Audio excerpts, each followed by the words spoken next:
You bring the cuteness, I'll bring the charisma. We'll be fine. Spring cleaning. I like that one. Okay, ready? Go ahead. Hey, and welcome back to Money Talks. I'm Adrian. And I'm Marshall. Today, it's time to spring clean. All right, let's get started.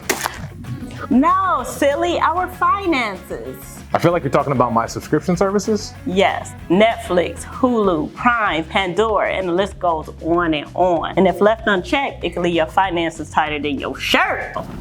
That feels like an attack. But you know what? Now that you mention it, I did check my account the other day, and things did not look good. I can help you with that. Let's take a look at how to get started cleaning up those finances. Make a list. Go through your account and see what charges are being made monthly. Don't forget those annual fees. Get real with yourself. When's the last time you booted up HBO Max? Just because we're stuck with the ending of Game of Thrones No spoilers! doesn't necessarily mean that you need to be stuck with a surprise monthly charge. Don't miss out on deals.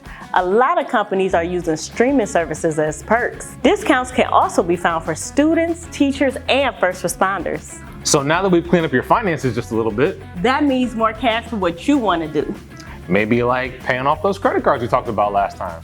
As always, we're here for you if you need our help. Thanks for joining us on this episode of Money Talks. We will see you next time. That was perfect.